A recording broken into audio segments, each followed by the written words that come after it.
মা বোনদের জন্য কিছু আলোচনা করার দরকার, কারণ মা বোনেরাই আমাদের দেশের সরকার। আজকে ওয়াজের মাধ্যমে তাদেরকে হালকা টাইট দেওয়া দরকার, কথা বলেন ঠিক কিনা? এজন্য মা বোনদের জন্য ওয়াজ করে দিলাম শুরু। পৃথিবীর সমস্ত মহিলাদের জন্য 4 জন মেয়ে হচ্ছে মডেল স্বরূপ। 1 নম্বর বিশ্ব নবীজির মেয়ে খাতুনে জান্নাত ফাতেমাতুজ জহরা রাদিয়াল্লাহু তাআলা আনহা। 2 নম্বর আল্লাহর নবী বিশ্ব নবীজির স্ত্রী খাতুনে জান্নাত আল্লাহর নবী বিশ্ব নবীর স্ত্রী খাদিজাতুল কুবরা রাদিয়াল্লাহু তাআলা আনহা। 3 নম্বর ঈসা আলাইহিস সালামের মা মারিয়াম। আর 4 নম্বর হচ্ছে ফিরাউনের বিবি আসিয়া। তাহলে বলেন তো দেখি, তাম পৃথিবীর মহিলাদের জন্য কয়জন মহিলা মডেল স্বরূপ?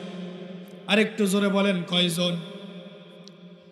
আল্লাহর নবী বিশ্ব নবী জনাবে মুহাম্মদুর রাসূলুল্লাহ সাল্লাল্লাহু আলাইহি ওয়াসাল্লামের মেয়ে খাতুনে জান্নাত ফাতেমাতুজ জহরা রাদিয়াল্লাহু তাআলা আনহা। তিনি কয়েকটা কারণে জান্নাতি নারীদের নেত্রী। 1 নম্বর তিনি পর্দানিশী মেয়ে ছিল, আর 2 নম্বর সব সময় তিনি স্বামীর খিদমত করতেন, স্বামীর কথা মতো চলতেন, কোনোদিন স্বামীর কথা ওভারটেক করে চলে নাই। এজন্য আল্লাহ রাব্বুল আলামিন খাতুনে জান্নাত ফাতেমাকে জান্নাতি নারীদের নেত্রী বানিয়ে দিয়েছে। 2 নম্বর আল্লাহর নবী বিশ্ব নবীর বিবি খাদিজাতুল কুবরা রাদিয়াল্লাহু তাআলা আনহা। এই খাদিজা যখন ইসলাম কবুল করে নাই, ইসলাম কবুল করার পূর্বে আল্লাহর নবী বিশ্ব নবীকে ব্যবসার ম্যানেজার হিসেবে নিয়েছিল এই খাদিজাতুল কুবরা রাদিয়াল্লাহু তাআলা আনহা। যখন ইসলাম কবুল করল, আল্লাহর নবী বিশ্ব নবীকে তিনার সমস্ত ধন সম্পদ ইসলামের জন্য, কোরআনের জন্য দান করে দিলেন। কাফেরেরা আল্লাহর নবী বিশ্ব নবীর স্ত্রী খাদিজাতুল কুবরা রাদিয়াল্লাহু তাআলা আনহাকে প্রশ্ন করল, বিবি খাদিজা, তুমি তো আল্লাহর নবী বিশ্ব নবীকে বিবাহ করে ঠকে গিয়েছো, বলেন নাউজুবিল্লাহ। খাদিজাতুল কুবরা বলল, আমি মুহাম্মদ ইবনে আব্দুল্লাহকে বিবাহ করে ঠকে গিয়েছি। আমি তোমাদেরকে 3টা প্রশ্ন করব। এই 3টা প্রশ্নের অ্যান্সার যদি তোমরা দিতে পারো তাহলে আমি বুঝে নিব আমি ঠকে গিয়েছি, আর যদি উত্তর না দিতে পারো তাহলে মুহাম্মদ ইবনে আব্দুল্লাহর বিরুদ্ধে তোমরা একটা কথাও বলতে পারবা না। কয়টা প্রশ্ন? আরো জোরে বলেন কয়টা? এইবার আম্মাজান খাদিজাতুল কুবরা রাদিয়াল্লাহু তাআলা আনহা কাফেরদেরকে প্রশ্ন করতেছে, কাফেরেরা তোমরা বলেছো মুহাম্মদ ইবনে আব্দুল্লাহকে বিবাহ করে আমি খাদিজা ঠকে গিয়েছি। আচ্ছা তোমরা বলো তো দেখি, মুহাম্মদ ইবনে আব্দুল্লাহ ভালো মানুষ নাকি খারাপ মানুষ? এ বলেন না কেন, ভালো মানুষ না খারাপ মানুষ? এইবার কাফেরেরা বলল, খাদিজা, এই মক্কার মধ্যে মুহাম্মদ ইবনে আব্দুল্লাহর চাইতে আর একটাও ভালো মানুষ নেই। 2 নম্বর প্রশ্ন করছে খাদিজা, কাফেরেরা তোমরা বলো তো দেখি, মুহাম্মদ ইবনে আব্দুল্লাহর বংশটা ভালো বংশ নাকি খারাপ বংশ? এবার খাদিজা বলতেছে, 2 নম্বর প্রশ্নের উত্তর হলো এই মক্কার মধ্যে কুরাইশ বংশ সব চাইতে দামি বংশ। 3 নম্বর প্রশ্ন করতেছে খাদিজাতুল কুবরা, বলতেছে, কাফেরেরা তোমরা বলো তো দেখি, মুহাম্মদ ইবনে আব্দুল্লাহ গরিব মানুষ নাকি ধনী মানুষ? কাফেরেরা বলতেছে, খাদিজা, এই যে এই বিষয়ে আপনি ঠকে গিয়েছেন। আমরা এইটাই বলতেছিলাম যে মুহাম্মদ ইবনে আব্দুল্লাহ একজন গরিব মানুষ, তাকে আপনি একজন ধনী মহিলা হিসেবে হয়ে কিভাবে আপনি বিয়ে করলেন? আপনি তো এই দিক দিয়ে ঠকে গিয়েছেন। সঙ্গে সঙ্গে খাদিজাতুল কুবরা রাদিয়াল্লাহু তাআলা আনহা বললেন, কাফেরেরা তোমরা সাক্ষী থাকো, আমার 40,000 ইন্ডাস্ট্রিজ আছে, 40টা ইন্ডাস্ট্রিজ আছে, 40,000 কর্মচারী আছে, আমার স্থাবর অস্থাবর সহ, আমার 40টা ইন্ডাস্ট্রি সহ, 40,000 কর্মচারী সহ, আমার স্থাবর অস্থাবর জায়গা জমি টাকা পয়সা সব কিছু এই মুহূর্তেই মুহাম্মদ ইবনে আব্দুল্লাহকে কোরআনের জন্য, দ্বীনের জন্য দান করে দিলাম। এবার বলুন তো দেখি, মোহাম্মদ ইবনে আব্দুল্লাহ ধনী থাকলো না গরিব হয়ে গেল? যারা বলেন ধনী না গরিব? 3 নম্বর মডেল আমার মায়েদের জন্য, ঈসা আলাইহিস সালামের মা মারিয়াম। এই ঈসা আলাইহিস সালামের কিন্তু বাবা ছিল না। মারিয়াম আলাইহিস সালাম যখন প্রেগনেন্ট হওয়ার পরে মারিয়াম আলাইহিস সালাম ডিপ্রেশনে পড়ে গেলেন। লোকজন তো আমাকে মিথ্যা তহমত দিবে। মারিয়াম আলাইহিস সালাম চলে গেলেন দূরে পাহাড়ি এলাকায়, সন্তান প্রসব করলেন। করার পরে লোকেরা মিথ্যা তহমত দিবে, ঈসা আলাইহিস সালামকে অবৈধ সন্তান বলবে, যেহেতু ঈসা আলাইহিস সালামের বাবা ছিল না। লোকজনেরা বলার আগেই, মিথ্যা তহমত দেওয়ার আগেই আল্লাহ রাব্বুল আলামিন আল্লাহর নবী ঈসা আলাইহিস সালামের জবানকে খুলে দিলেন। হযরতে ঈসা আলাইহিস সালাম বললেন, আমি কোনো অবৈধ মায়ের অবৈধ সন্তান নই। ইন্নী আবদুল্লাহি ওয়া জাআলানি নাবিয়্যা। আল্লাহু আকবার, যারা বলেন আল্লাহু আকবার। হযরতে ঈসা বললেন, আমি আল্লাহর নবী এবং আল্লাহর একজন গোলাম, আমার আল্লাহ রাব্বুল আলামিন আমাকে পাঠিয়েছে। এরপরে 4 নম্বর মডেল হচ্ছে ফেরাউনের বিবি আসিয়া। এই ফেরাউনের বিবি আসিয়া 2টা কারণে আল্লাহর জান্নাতে যাবে। জোরে বলেন কয়টা? এই ফেরাউন এত খারাপ স্বামী হওয়ার পরেও, ফেরাউনের মতো খারাপ স্বামী এই কিয়ামতের আগ পর্যন্ত এই পৃথিবীতে আসবে না। কথা বলেন ঠিক কিনা? এই বিবি আসিয়া ঈমান আনার কারণে, আল্লাহকে রব হিসাবে স্বীকার করার কারণে ফেরাউন আসিয়ার 2 হাতের মধ্যে পেরেক মেরেছিল, আসিয়াকে অনেক কষ্ট দিয়েছিল। তারপরেও এই আসিয়া 2টা কারণে আল্লাহর জান্নাতে যাবে। আমার ভাইয়েরা গভীর মনোযোগ, কথাগুলো সুন্দর করে বুঝবেন। 1 নম্বর কারণ হলো এই ফেরাউনের বিবি আসিয়া। ফেরাউন এত খারাপ স্বামী হওয়ার পরেও কোনোদিন ফেরাউনের দৈহিক হক এবং শারীরিক হক নষ্ট করে নাই। আর 2 নম্বর যেই কারণে আল্লাহর জান্নাতে যাবে আসিয়া, এই বিবি আসিয়া ফেরাউন এত খারাপ স্বামী হওয়ার পরেও কোনোদিন ফেরাউনের জন্য বদদোয়া করে নাই। সব সময় দোয়া করেছে, আল্লাহ তুমি আমার স্বামী ফেরাউনকে হেদায়েত দাও। আর আজকে আমাদের স্ত্রীরা হয়তো দেখা যাচ্ছে আপনার স্ত্রী আপনার কাছে একটা টাঙ্গাইলের নিউ মডেলের শাড়ি কিনে চেয়েছে। কি কিনে চেয়েছে? টাঙ্গাইলের নিউ মডেলের শাড়ি।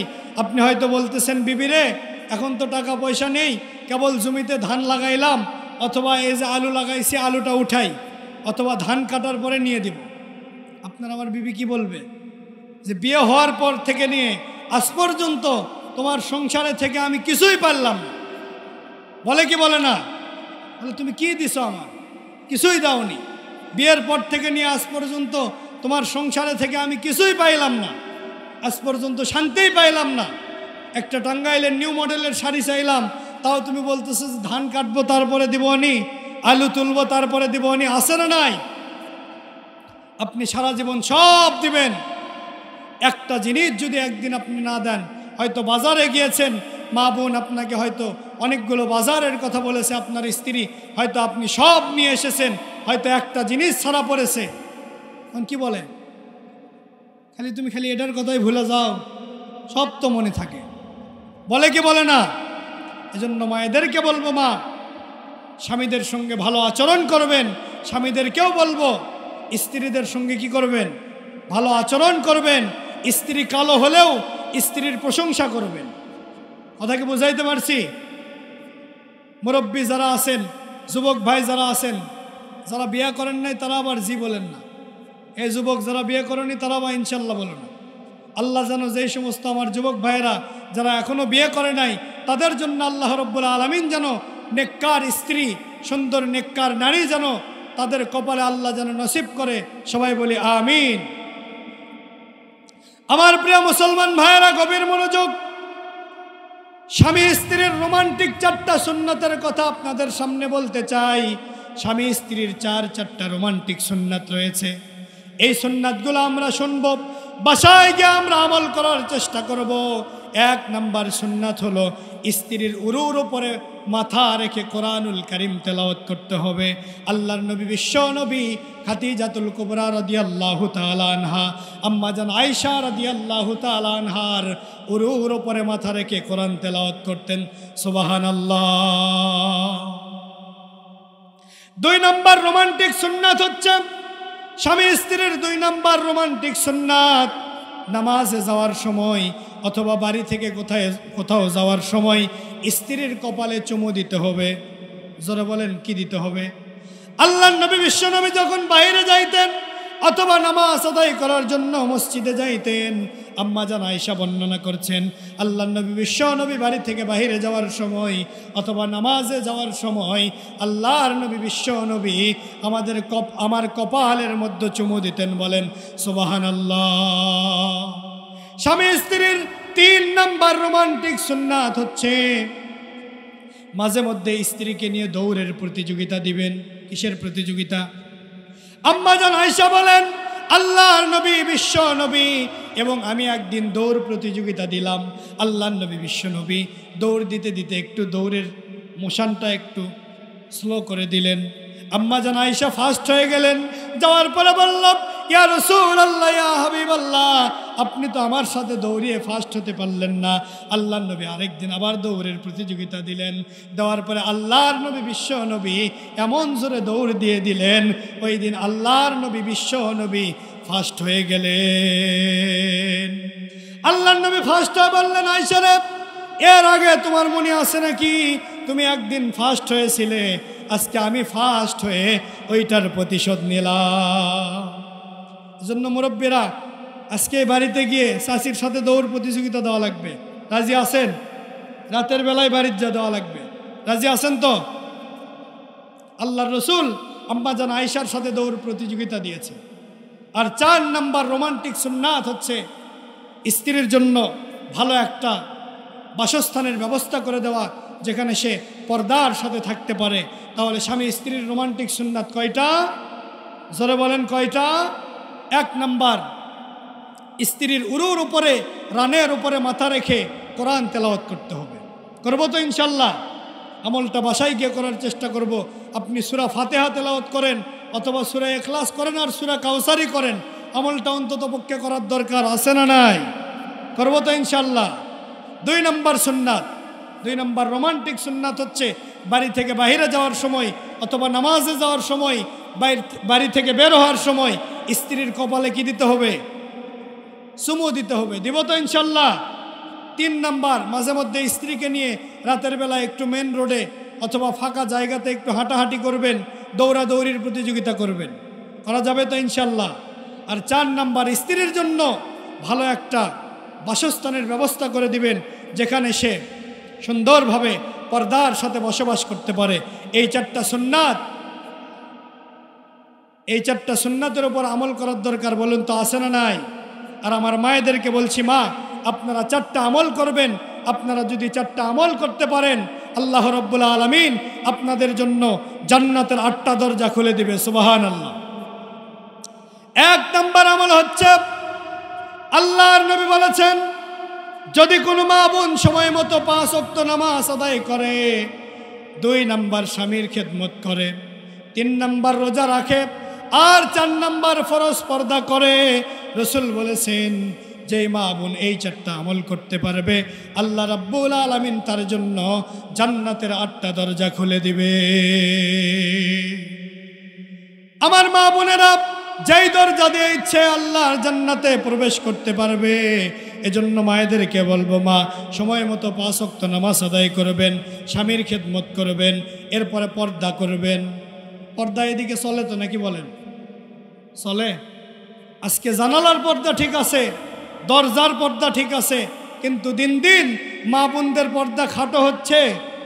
মা বোনদের পর্দার ঝুল বাড়তেছে না খাটো হচ্ছে? এ জোরে বলেন, বাড়তেছে না খাটো হচ্ছে?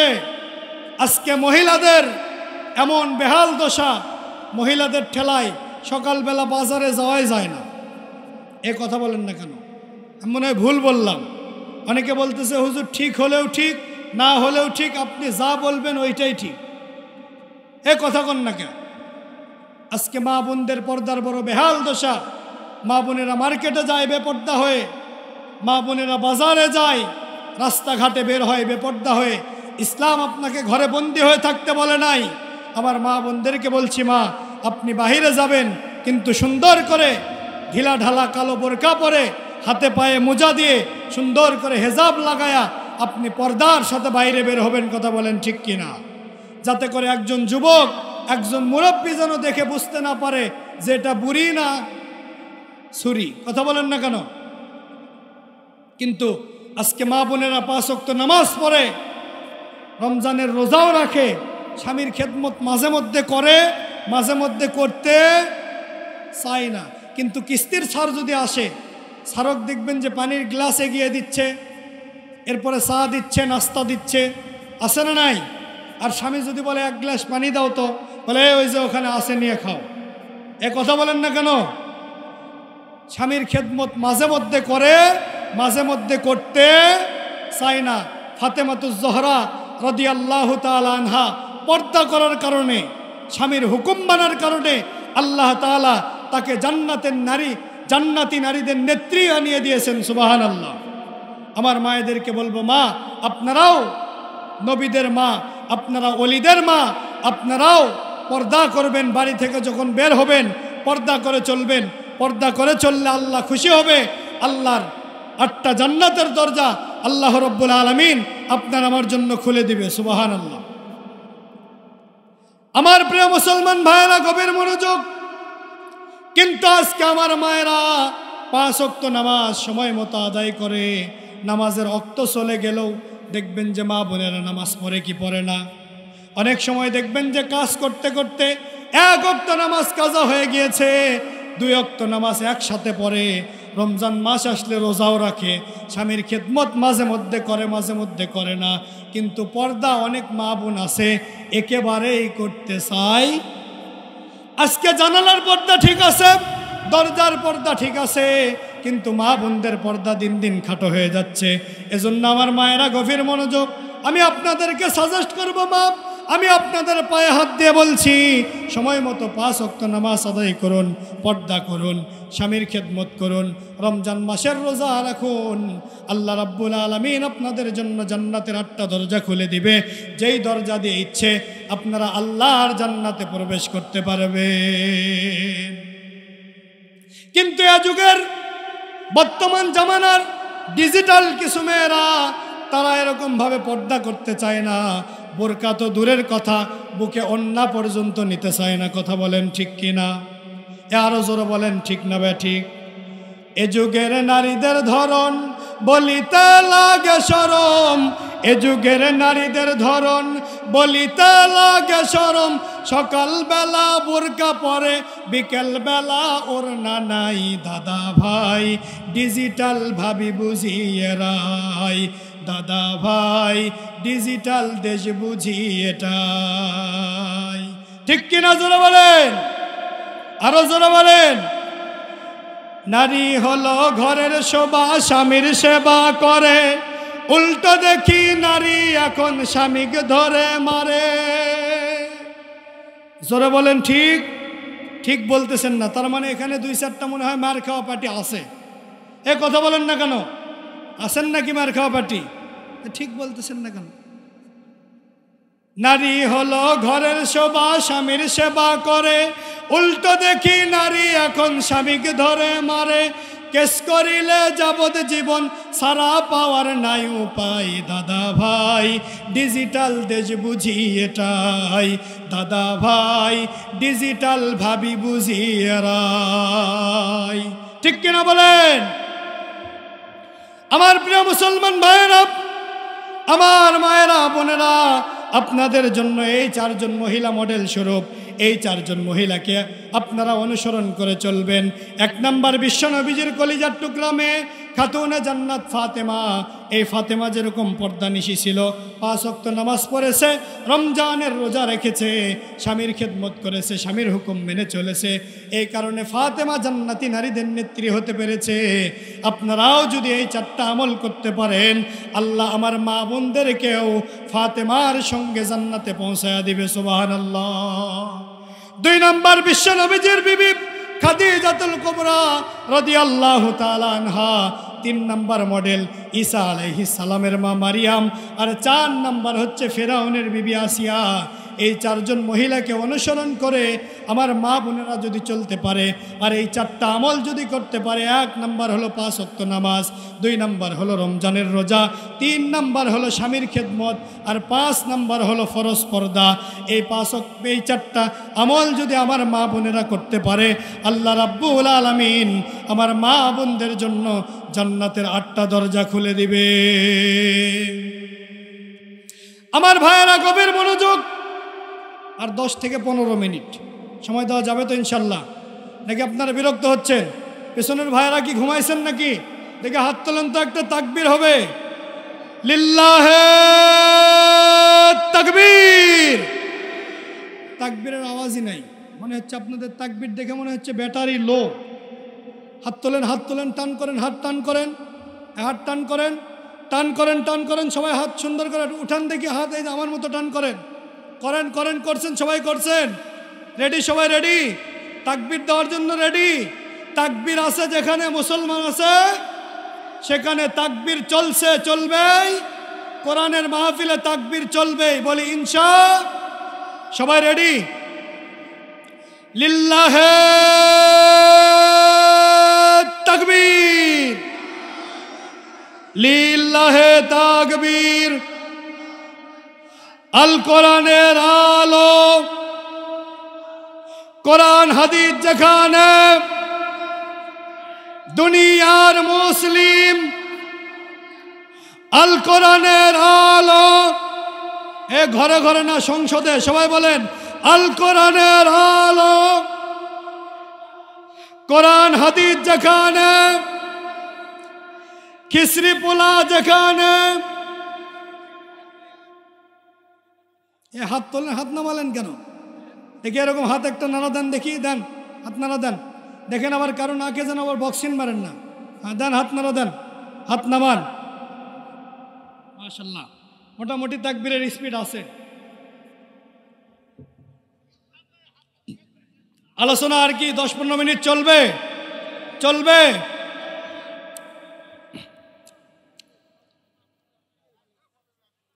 হ্যাঁ, যেহেতু ফজরের নামাজ আছে, ইনশাল্লাহ 12:30টার মধ্যে আলোচনা শেষ করে দিব। আর 10 থেকে 15 মিনিট। কষ্ট হচ্ছে আপনাদের? আমার প্রিয় মুসলমান ভাইয়েরা গভীর মনোযোগ। আল্লাহ রাব্বুল আলামিন বলেন, ওয়াকাযা রাব্বুকা আল্লা তা'বুদু ইল্লা ইয়্যাহু ওয়া বিল ওয়ালিদাইনি ইহসানা। আল্লাহু আকবার। আল্লাহ বলেন, this is the order by আল্লাহ। এটা তোমার রবের চূড়ান্ত সিদ্ধান্ত। আল্লাহ তা'বুদু ইল্লা ইয়্যা, আল্লাহ ছাড়া আর কারো ইবাদত করতে পারবা না। অবিল ওয়ালিদাইনি ইহসানা, এবং খেদমত করতে হবে পিতামাতার। তাহলে আল্লাহর ইবাদত করা ফরজ, আর পিতামাতার খেদমত করা, জোরে বলেন, ফরজ না নফল? অনেক মানুষ আছে দেখবেন 5 ওয়াক্ত নামাজ পড়ে, বারবার বাইতুল্লাহ জিয়ারত করে, মক্কা মদিনা সফর করে, হজ করে, যাকাত দেয়, রমজানের রোজা রাখে, কিন্তু পিতামাতার সঙ্গে ভালো সম্পর্ক নাই। আছে না নাই? জোরে বলেন, আছে না নাই? পিতামাতার খেদমত যদি না করেন, আপনি 1 কোটি বার হজ করতে পারেন, কিয়ামতের আগ পর্যন্ত নামাজ পড়তে পারেন, আপনার একটা ইবাদত আল্লাহর দরবারে কবুল হবে।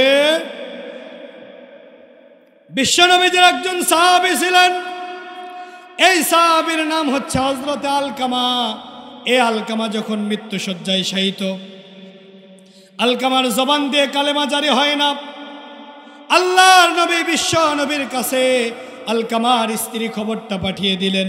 আল্লাহর নবী হযরতে বেলালের সাথে আরেকজন সাহাবীকে পাঠিয়ে দিলেন আলকামার বাড়িতে।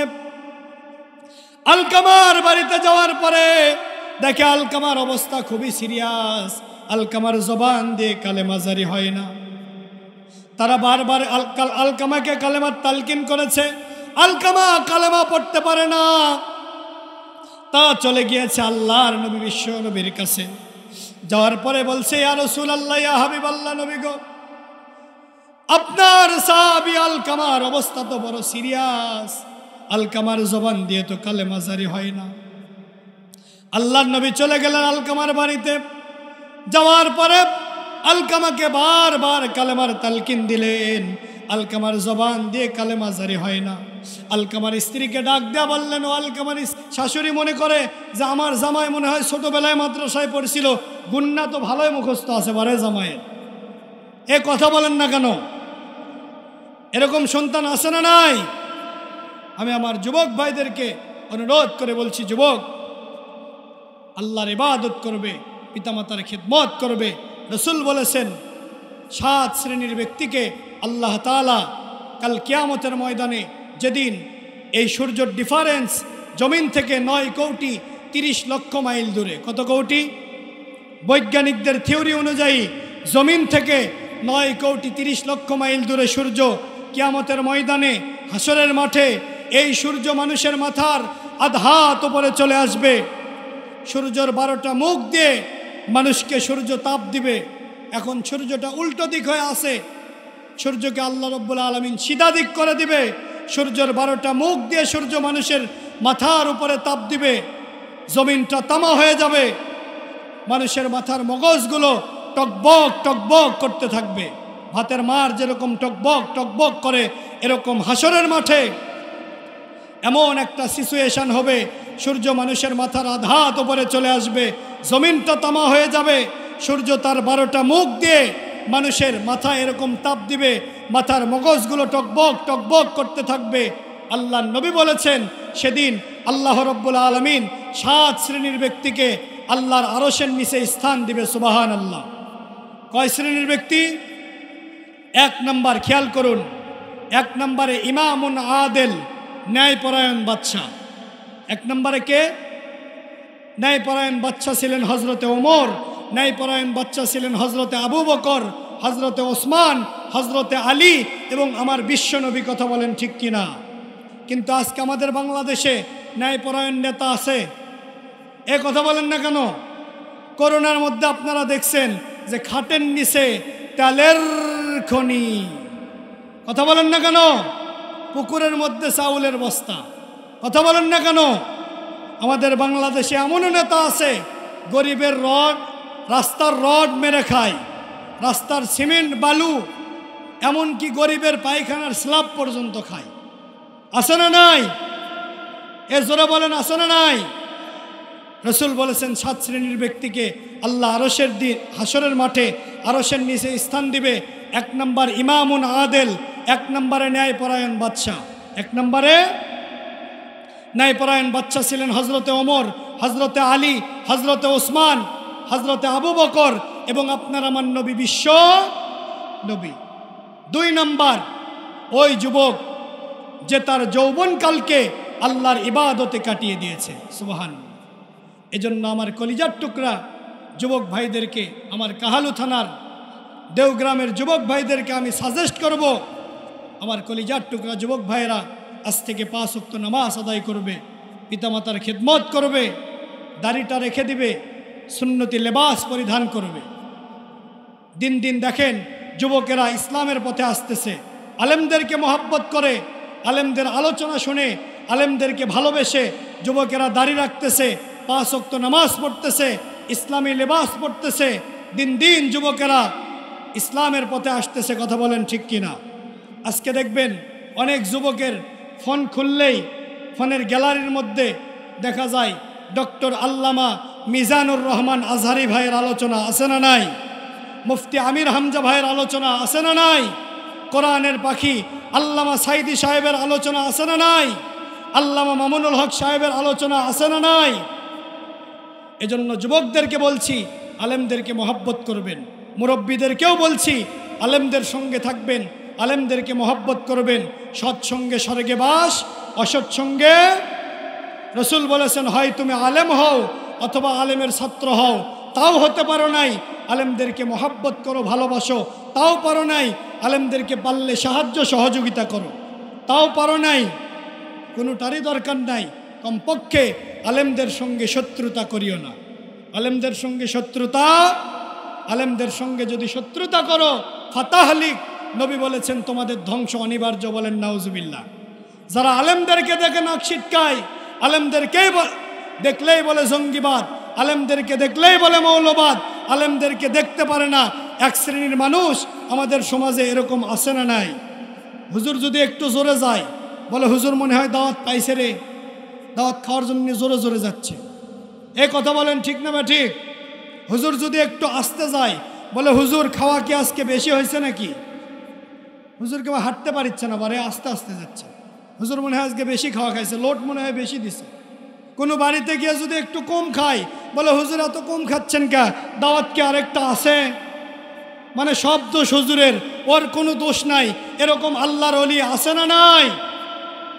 2 নাম্বার, রসুল বলেছেন ওই যুবক যে তার যৌবনকালকে আল্লাহর ইবাদতে কাটিয়ে দিবে, কাল কিয়ামতের ময়দানে কঠিন পরিস্থিতির মধ্যে, ভয়াবহ পরিস্থিতির মধ্যে, যেদিন সূর্য মানুষের মাথার আধাত উপরে চলে আসবে, সূর্যের 12টা মুখ দিয়ে মানুষের মাথায় তাপ দিবে, জমিনটা তামা হয়ে যাবে, সেদিন যেই যুবকেরা তাদের যৌবনকালকে কুরবানি করে আল্লাহর রাস্তায় কাটিয়ে দিবে, ইবাদত বন্দেগী করবে, 5 ওয়াক্ত নামাজ পড়বে, পিতামাতার খেদমত করবে, আলেমদেরকে মহব্বত করবে, আল্লাহ রাব্বুল আলামিন আমার ওই যুবক ভাইদেরকে আল্লাহর আরশের নিচে স্থান দিবে।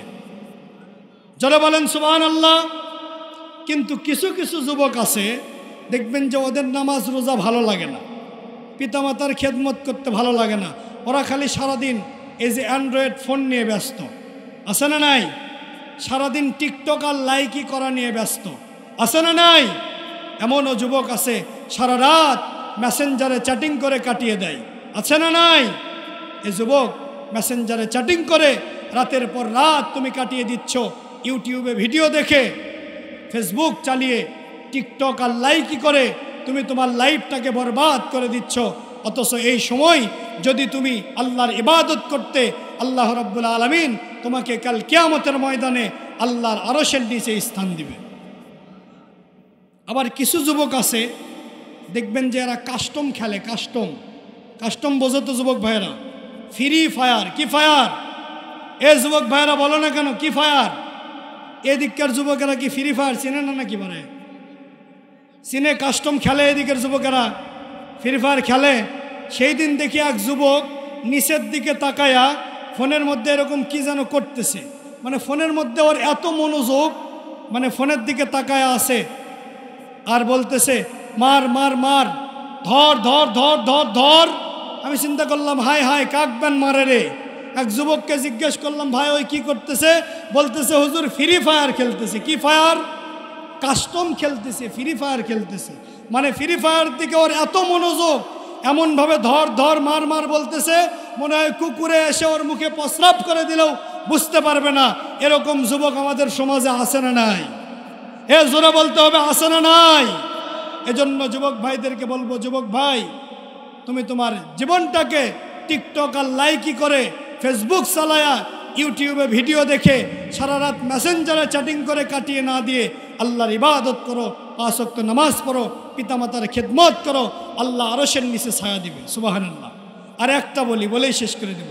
3 নাম্বার, ওই ব্যক্তি যার অন্তরটা আল্লাহর ঘর মসজিদের সঙ্গে লটকানো থাকে। সুবহানাল্লাহ বলেন। তার মানে কি অন্তর কি দড়ি দিয়ে লটকায় রাখবেন? তার মানে 1 ওয়াক্ত নামাজের পরে যে ব্যক্তি আরেক ওয়াক্ত নামাজের জন্য ওয়েট করবে, ফজরের নামাজ পড়ার পরে জোহরের নামাজের জন্য ওয়েট করবে, জোহরের নামাজ পড়ার পরে আসরের জন্য ওয়েট করবে, আসরের নামাজ পড়ার পরে মাগরিবের নামাজের জন্য ওয়েট করবে, মাগরিবের নামাজ পড়ার পরে এশার নামাজের জন্য ওয়েট করবে, এই ব্যক্তিকেই বলা হয়েছে এই ব্যক্তির অন্তরটাই আল্লাহর ঘর মসজিদের সঙ্গে লটকানো থাকে। যারা বলেন সুবহানাল্লাহ। এই ব্যক্তিকেই আল্লাহ রাব্বুল আলামিন কাল কিয়ামতের ময়দানে আরশের নিচে স্থান দিবে। সুবহানাল্লাহ। তাহলে সম্মানিত উপস্থিতি, যে কথা বলতেছিলাম, তাহলে যারা ঈমানদার তারা আল্লাহকে ভয় করবে। কাকে? 2 নম্বর, ওসিলার মাধ্যমে আল্লাহর সান্নিধ্য অন্বেষণ করবে, আল্লাহকে তালাশ করবে। 3 নম্বর, যদি কখনো ডাক আসে আল্লাহর রাস্তায় জিহাদ করার জন্য ঝাঁপিয়ে পড়বে।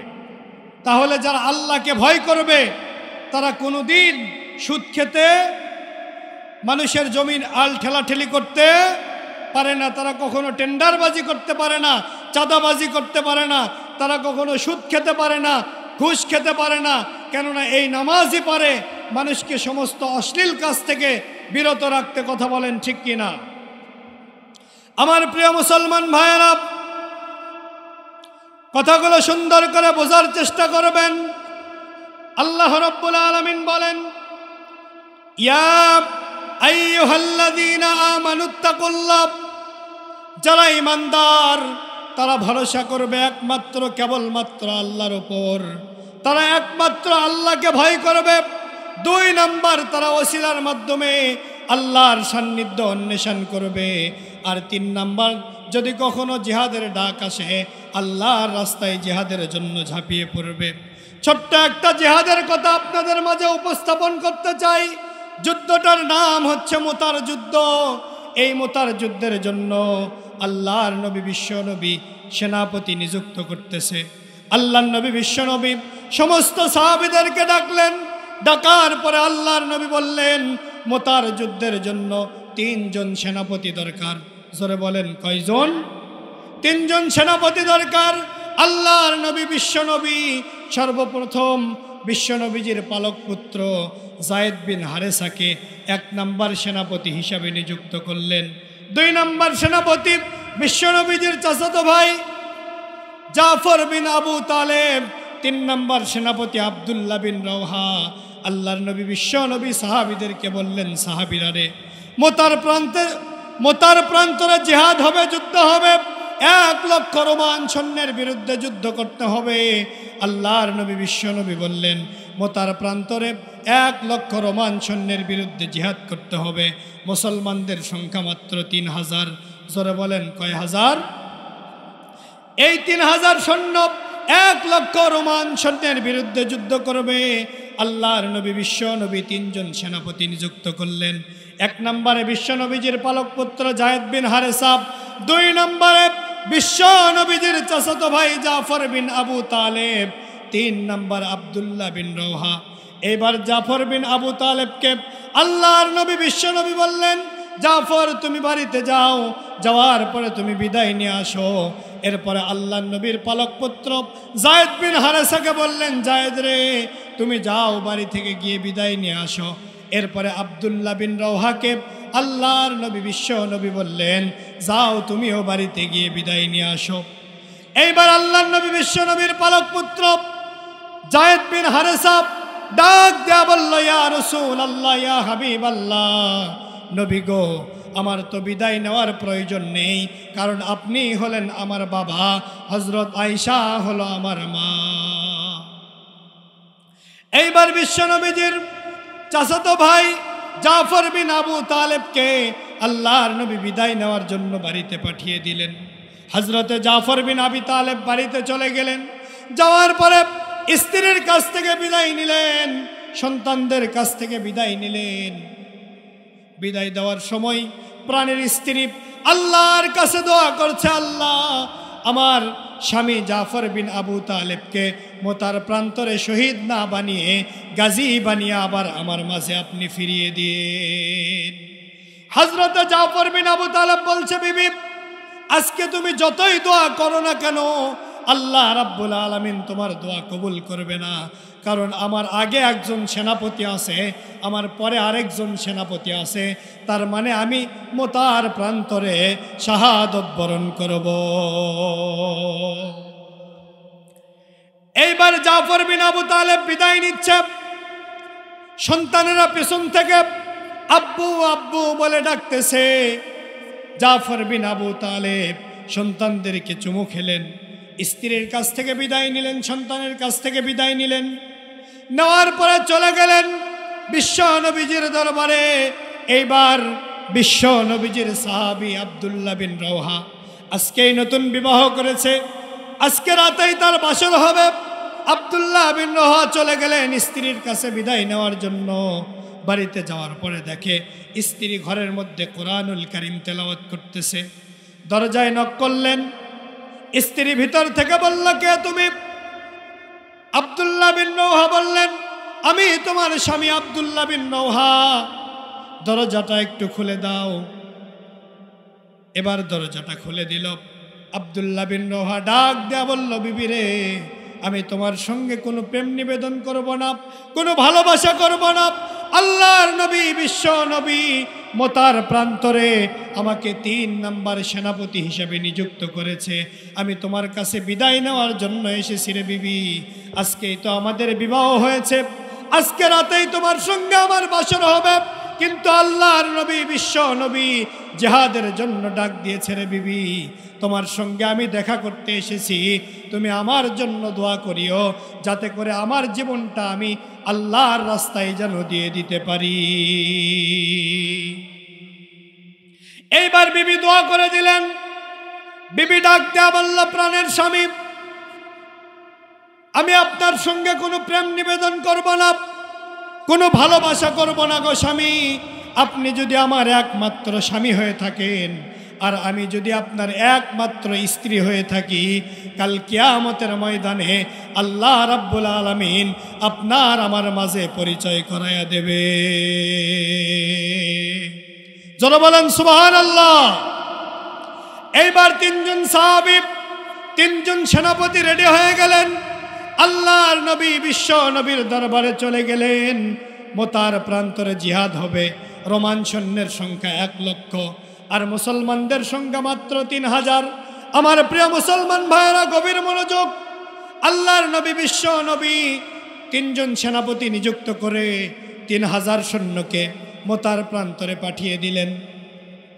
মোতার প্রান্তরে যাওয়ার পরে কাফেরদের সঙ্গে যুদ্ধ চলছে। যুদ্ধ চলতে চলতে এক পর্যায়ে আল্লাহর নবী, বিশ্ব নবীর পালক পুত্র যায়েদ বিন হারেসা শহীদ হয়ে গেল। যাওয়ার পরে ইসলামের ঝান্ডাটা জাফর বিন আবু তালেবের হাতে উঠে দিলাম। তুমুল আকারে যুদ্ধ চলছে। যুদ্ধ চলতে চলতে এক পর্যায়ে বিশ্ব নবীজির চাচাতো ভাই জাফর বিন আবি তালেব শাহাদতের পিয়ালা পান করলেন। যুদ্ধ চলতেছে, চলতে চলতে ইসলামের ঝান্ডাটা আব্দুল্লাহ বিন রওহার হাতে উঠে দিলেন। এবার যুদ্ধ করতে করতে এক পর্যায়ে আব্দুল্লাহ বিন রওহা শাহাদত বরণ করলেন। করার পরে ইসলামের ঝান্ডাটা খালিদ বিন ওয়ালিদ রাদিয়াল্লাহু তাআলা আনহুর হাতে তুলে দিলেন। দেওয়ার পরে যুদ্ধ চলতেছে, চলতে চলতে এক পর্যায়ে আল্লাহ রাব্বুল আলামিন 1 লক্ষ রোমান সৈন্যের বিরুদ্ধে মাত্র 3000 মুসলমানকে আল্লাহ রাব্বুল আলামিন বিজয় দান করে দিলেন। মুসলমানেরা ইমানের বলে বলিয়ান হয়ে আল্লাহর সাহায্যে বিজয় লাভ করলেন। মোতার যুদ্ধ থেকে ফিরে গেলেন। যাওয়ার পরে আল্লাহর নবী, বিশ্ব নবী সর্বপ্রথম জিজ্ঞেস করলেন না, যুদ্ধের ময়দানে কয়জন শাহাদত বরণ করেছে? তোমরা কি বিজয় লাভ করেছো নাকি পরাজয় লাভ করেছো? আল্লাহর নবী, বিশ্ব নবী সর্বপ্রথম বললেন, আমার সাহাবীরা তোমরা বলো তো দেখি, মোতার প্রান্তরে আমার কোনো সাহাবী 1 ওয়াক্ত নামাজ কাজা করেছে কিনা? সাহাবীরা ডাক দিয়ে বলল, ইয়া রাসূলুল্লাহ, ইয়া হাবিবাল্লাহ, নবী গো, মোতার প্রান্তরে 1 লক্ষ রোমান সৈন্যের বিরুদ্ধে আমরা যুদ্ধ করেছি। কাফেরেরা আমাদেরকে ডান দিক থেকে তীর নিক্ষেপ করেছে, বাম দিক থেকে তীর নিক্ষেপ করেছে, সামনে থেকে তীর নিক্ষেপ করেছে, পেছন থেকে তীর নিক্ষেপ করেছে। এত ভয়াবহ কঠিন পরিস্থিতির মধ্যেও আমরা 1 ওয়াক্ত নামাজও কাজা করি নাই। আল্লাহু আকবার বলেন। তাহলে সাহাবীরা নামাজকে গুরুত্ব কি বেশি দিয়েছে না কম? আরো জোরে বলেন, কম না বেশি? আজকে আমাদের সমাজে নামাজের গুরুত্ব আছে? জোরে বলেন, আছে? অনেকে বলে, হুজুর নামাজ না পড়লে কি হবে, আমার ঈমান ঠিক আছে। আছে না নাই?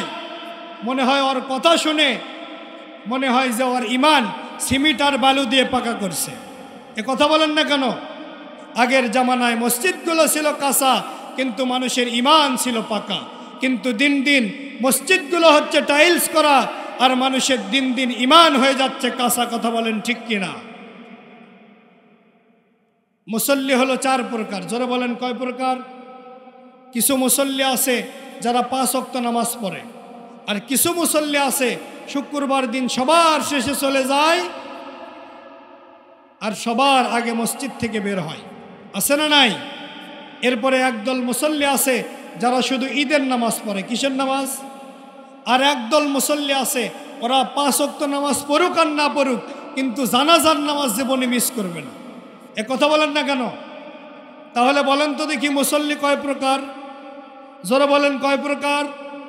1 নাম্বার 5 ওয়াক্ত নামাজি, 1 নাম্বার। 2 নাম্বার শুক্রবারের নামাজি। শুক্রবারে যারা সবার শেষে মসজিদে যায়, সবার আগে মসজিদ থেকে বের হয়, এরকম মুসল্লি তো আপনাদের এদিকে নেই। দেওগ্রামে মনে হয় এরকম মুসল্লি নাই। আর 3 নাম্বার যারা শুধু 2 ঈদে নামাজ পড়ে। কয় ঈদে? আর 4 নাম্বার কিছু মুসল্লি আছে, এরা নামাজের আগে দেখবেন যে নতুন জামা পরে, পাঞ্জাবি পরে, টুপি মাথায় দিয়ে মসজিদের সামনে দাঁড়িয়ে আছে। যদি জিজ্ঞাসা করেন ভাই কোথায় যাবে, বলে যে জানাজায় যাব। মানে ওর ফরজ নামাজের খবর নেই, কিন্তু ফরজে কেফায়া নিয়ে তাড়াতাড়ি, ফরজে কেফায়া নিয়ে ওর মাথা ব্যথা। এরকম মুসল্লি আছে না নাই? অনেক জায়গায় মসজিদের উন্নয়নকল্পে মাহফিলে গেলে বলে হুজুর একটু কালেকশন করবেন। মসজিদের মাহফিল তো, যদি বলে যে কালেকশন দিয়ে কি করবেন, বলে হুজুর 1 তলায় জায়গা হয় না, 1 তলায় জায়গা হয় না, 2 তলার ছাদ দেওয়া লাগবে, তো এজন্য একটু কালেকশন করবেন। যদি জিজ্ঞেস করা হয় ফজরে কয় কাতার মুসল্লি হয়, বলে হুজুর 1 কাতার। কয় কাতার? যদি বলা হয় জহরে, বলে হুজুর হাফ কাতার। কয় কাতার? আসরে বলে হুজুর 1 কাতার। মাগরিবে বলে হুজুর ওই টেনে টুনে 2 কাতারের মতো হয় আর কি। এশা বলে হুজুর ওই ফজরের মতোই। যদি জিজ্ঞেস করা হয় যে 5 ওয়াক্ত মুসল্লির খবর এইরকম, তাহলে 2 তলার ছাদ দিবেন, মানে বুঝতে পারলাম না বিষয়টা। বলে হুজুর বোঝেন না, ওই যে শুক্রবার দিন সবার শেষে আসে, সবার আগে চলে যায়, ওদের জন্যই 2 তলার ছাদ দেওয়া লাগতেছে। এ কথা বলেন না কেন, ঠিক না ব্যাঠিক? তাহলে অরিজিনাল মুসল্লি হলো তারা 5 ওয়াক্ত নামাজ সময় মতো আদায় করে যারা। আর ডুপ্লিকেট মুসল্লি হলো তারা শুক্রবার দিন সবার শেষে আসে, সবার আগে চলে যায় যারা। তাহলে আমরা কি অরিজিনাল হতে চাই না ডুপ্লিকেট? অরিজিনাল মুসল্লি হতে চাই কারা কারা? একটু হাত তোলেন তো দেখি।